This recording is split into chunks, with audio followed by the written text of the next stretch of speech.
यांच्या सौजन्याने Kalashree of Boston सादर करीत आहे एक आगळा वेगळा नाट्यविष्कार गजरा नाट्य प्रकटीकरण. मूळ संकल्पना अरविंद सावंत, सूत्रलेखन शिल्पा कुलकर्णी, संगीत संयोजन माधवी मराठे, दिग्दर्शन श्रीनिवास चांदेकर आणि निर्मिती श्रीनिवास सावंत. बृहन महाराष्ट्र मंडळ लॉस एंजेलिस यांच्या सौजन्याने कलाश्री ऑफ बॉस्टन सादर करीत आहे एक आगळा वेगळा नाट्यविष्कार गजरा नाट्य प्रवेश.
नमस्कार रसिक प्रेक्षक.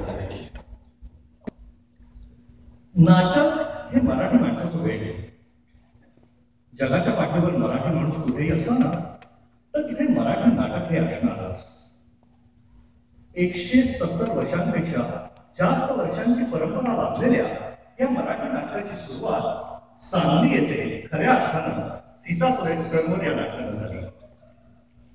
कैलासवासी विष्णुदास भावे यांनी याचे प्रयोग यक्षगान स्वरूपात केले. त्यानंतर किर्लोस्कर, देवल, कोल्हटकर यांच्या संगीत नाटकांनी लोकांना मोहून टाकले.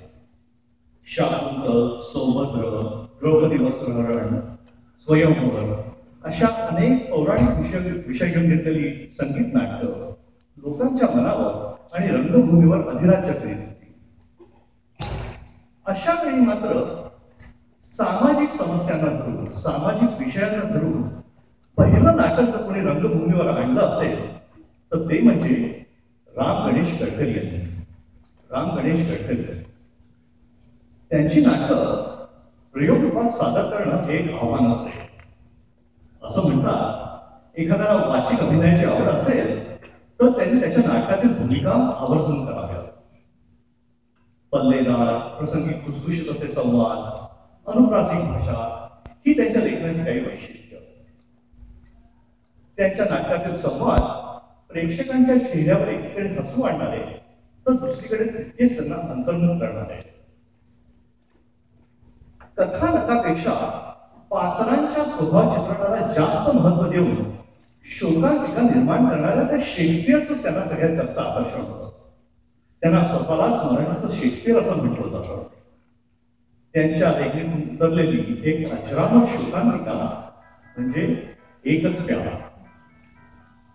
ही शोकांतिका आहे दारूच्या व्यसनात बुडालेल्या माली आणि विद्यासंपन्न सुधाकराची. ही शोकांतिका आहे त्याची सोजवळ आणि स्वाभिमानी पत्नी सिंधुईची. त्या दारुड्या दैरामच्या बायकोची गीतेची ही शोकांतिका आहे. किंबहुना ही साऱ्या मध्यमवर्गीय समाजाची शोकांतिका आहे. बघूया सुधाकर, सिंधू आणि गीता यांचा एकच काळामध्ये एक प्रवेश.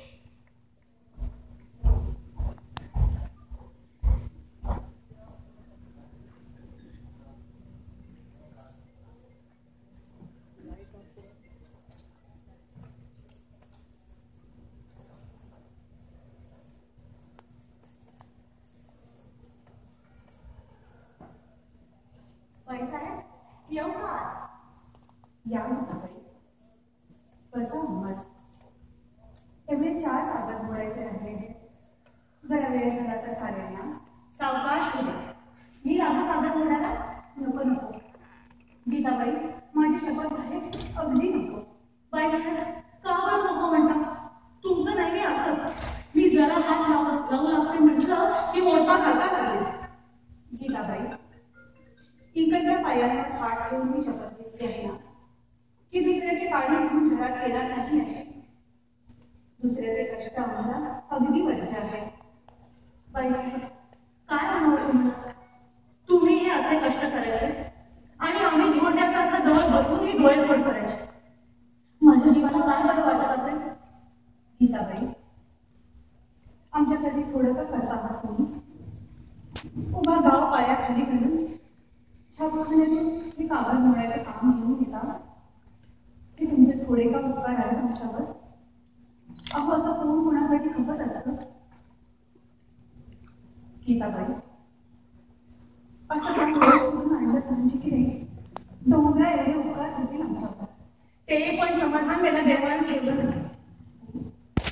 आज काम आणण्यासाठी सारा गाव म्हणतो, पण कोणत्याच कारखान्यात काम मिळालं नाही.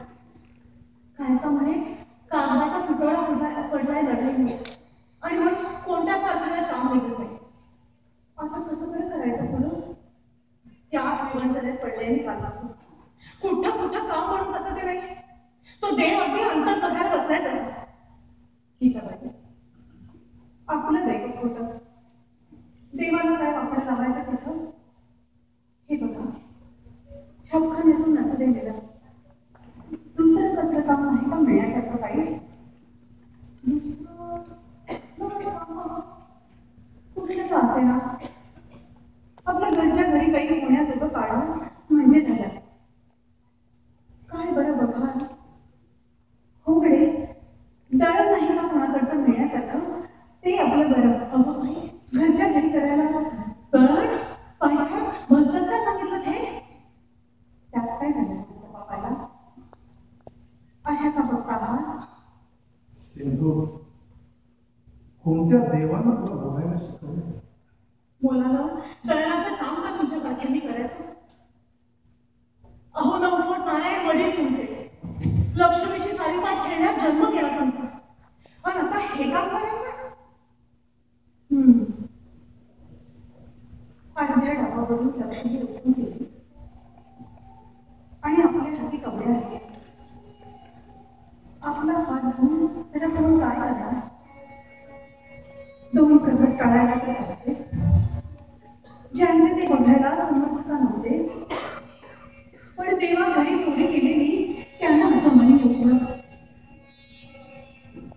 एरवी हौस का होत कोणाला? अहो दळणाचं सोपं का आहे ते? कुळवाड्याच्या बायका एवढ्या धड होतात आणि त्या देखील उडी फुटतात. तुमच्याला अर्धपोटी कसं वागते? पुरापोटी करणं कसं तरी झालं. अर्धपोटी नाही, अगदी रित्या पोटी कंबर बसून अन्ना तो दिवस साजरा करायला हवा ना.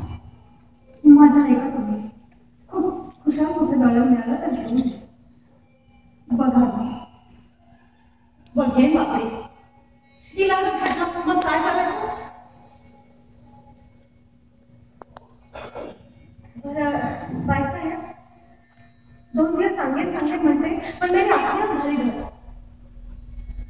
हे पहा, मी सांगेन की ते या ना. कुठे यायचं सांगा ना त्यांना. अमृतेश्वरी होय, तिथं कशाला यायचं? तिथं आज 4 दिवस लक्षपूजन चाललं.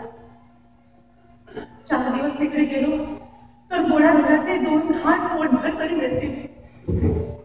तुम्हाला असं उपाशी तापाशी पाहिलं की नाही की माझ्या ती पोटात तटातट दुखतं हो.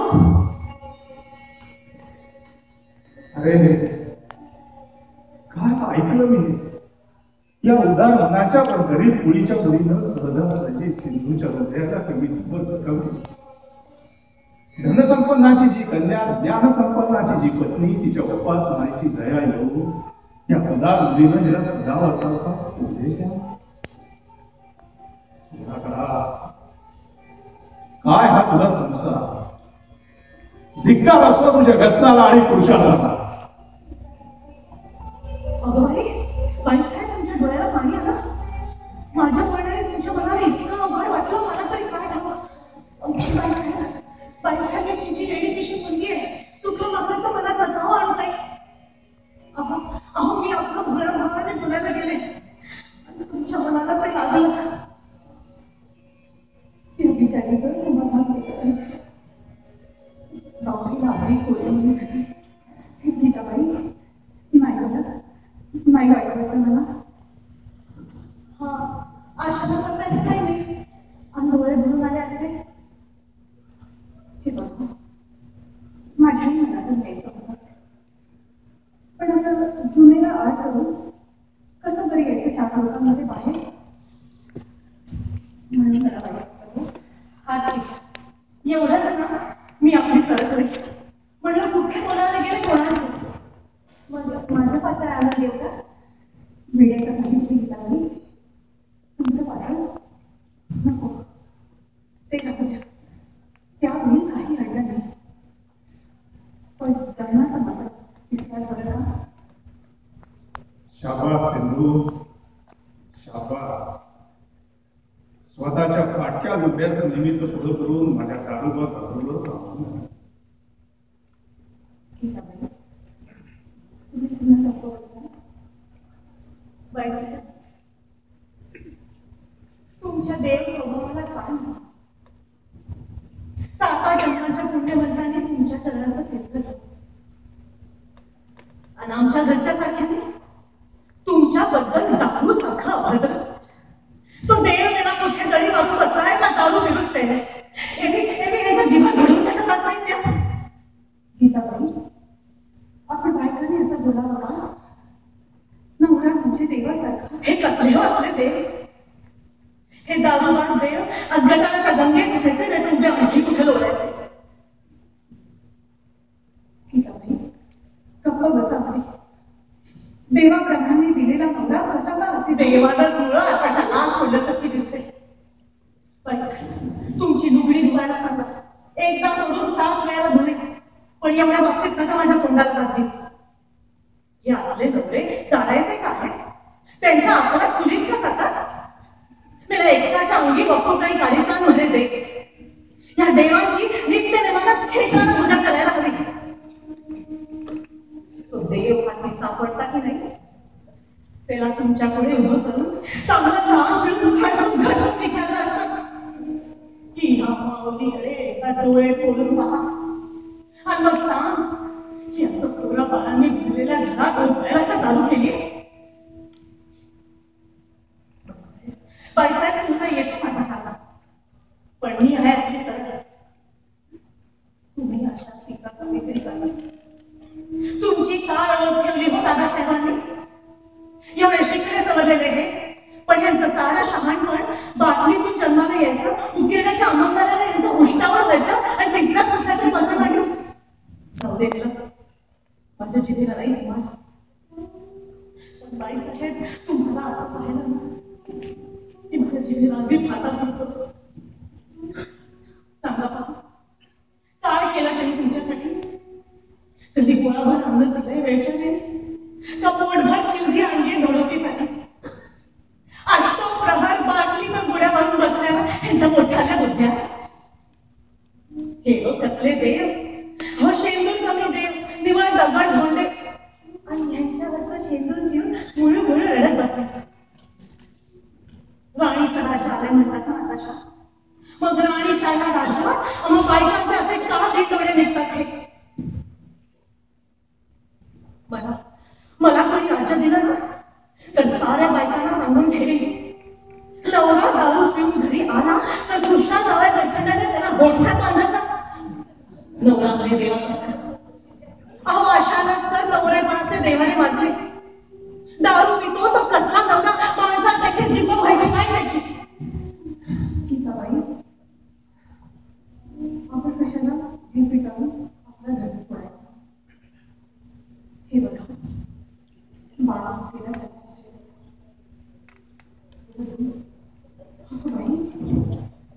इथं उभं असायचं वाईट. गीताबाईचं सारं बोलणं ऐकायचं. गीताबाई अगोबाई दाराचे विखेच उभे होते आणि माझ्या तोंडाची सारखी टकली चालू होती. चला भांड्यात येते दुधाला. दरणाचं मात्र दिसणार का? चला.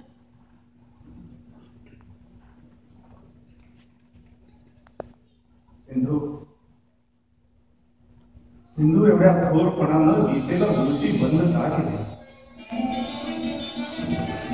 दारूच्या बंदीनं भरून निघालेला माझा जीव तुझ्या नाजूक गुलाबपणाने कसा झाला? त्याच्यावर गीतेच्या तोंडचा दगड धुंड्याचा निष्ठूर असा माराच व्हायला पाहिजे. गीतेचा एक एक बोल जीवाला चापकाच्या फटकाऱ्या प्रकारात. नवऱ्याच्या पोटात दडी धरून बसलेल्या दारूची तुम्ही कदर केली म्हणून सांबाच्या पिंडीवर बसलेल्या गंजवाच्या रांगीप्रमाणे ती तुम्हाला अजूनही चिडती आहे. सुधाकरा, चांडाळा, दारूच्या दुष्ट नादानं निव्वळ पशु बनून काय या देवतेची विटंबना केलीस? तुझं सारं शहाणपण गेलं पुढे. मी ब्राह्मण जातीच्या उच्चत्वाला लाथ मारली, एका विधवेची जबाबदारी झुगारून दिली आणि एखाद्या पतिता प्रमाणे मी दारू प्यायला लागलो.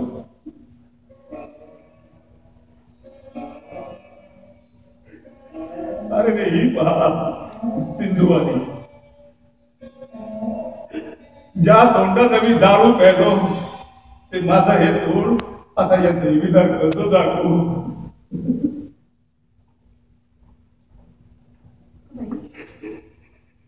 काय बघ असं हे गीताबाई आहेत आपल्या फटका तोंडाच्या. त्यांचं बोलणं असं मनावर गेली. सिंधू, सिंधू, मी आजपासून दारू पिणं सोडलं. खरंच काय खरं. आजपासून धनुबिडं सोडलं कायमच. असं झालं तर बेपट व्हावा. हे पहा, आपल्या वाल्यांवर मस्तक ठेवून मागून वापरे ही शुभ कविता काय असते कधी काही दिसून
एकच प्यालाचा पहिला प्रवेश हा गंधर्व नाटक मंडळीने पुण्यात केला होता. यातील सिद्धूची भूमिका अजरामर केली ती म्हणजे नारायणराव श्रीपाद राजहंस यांनी, अर्थात बालगंधर्व. आता जे आपण नाट्यपद ऐकलं किंवा तसंच या नाटकातील इतर नाट्यपदे सुद्धा यांच्याबद्दल एक गोष्ट सांगता येईल की ती स्वतः राम गणेश गडकरी यांनी लिहिलेली नव्हती. ती लिहिली होती ती विठ्ठल सीताराम गुर्जर यांनी. तो काळ संगीत नाटकांचा होता म्हणा किंवा स्वतः बालगंधर्व याच्यात काम करणार म्हणून खास ही नाटकपदे लिहिली गेली असावी. तर अशा या मराठीच्या शेक्सपियरच्या म्हणजे राम गणेश गडकरी यांच्या मृत्यूनंतर मात्र मराठी रंगभूमी थोडी विस्कळीतच झाली होती. या पार्श्वभूमीवर आचार्य अत्रे यांनी लेखन सुरू केलं. लेखन आणि त्याचे प्रयोग यातील सातत्य रंगभूमी टिकवून ठेवलं. ही परंपरा टिकली तर रंगभूमीची परंपरा पुढे चालू राहते. असा प्रयत्न करणाऱ्यांमध्ये आचार्य अत्रे यांची कामगिरी खूप मोठी आहे. त्यांच्या सगळ्याच नाटकांचं लोकांनी खूप मोठ्या प्रमाणात स्वागत केलं. गंभीर आणि विनोदी अशा दोन्ही नाटकांना तेवढंच यश, तेवढीच लोकांची मान्यता ही काही जे थोड्या नाटकांना मिळाली ना त्यापैकी आचार्य अत्रे.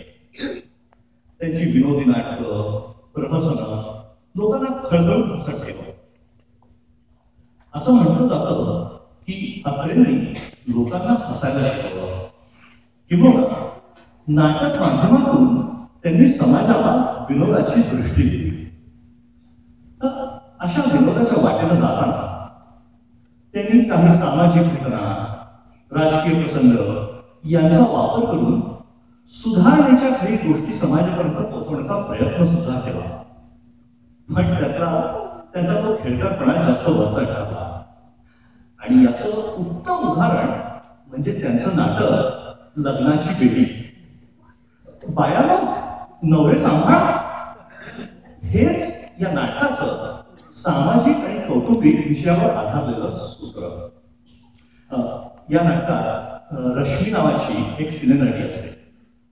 तिला डॉक्टर कांचन हा पुरुष मुंबईला भेटतो. तो तिला स्वतःबद्दल अनेक छोट्या छोट्या गोष्टी सांगतो. ती त्याच्या थापांना बळी पडून त्याच्याकडे येते. त्याच्याकडे आल्यावर मात्र तिला सगळा प्रकार करतो. तो विवाहित असल्याचं करतो आणि मग ती तशी खोड मोडायचं करते. असं हे या नाटकाचं कथानक. या नाटकात तशी बरेच पात्र येतात. एकीकडे लग्न होत नाही म्हणून सतत रडणारा अवधूत, तर दुसरीकडे 5 लग्न झाली, म्हातारपण आलं तरी बायकांकडे बघणारा आणि विवाह संस्थेला नावं ठेवणारा तो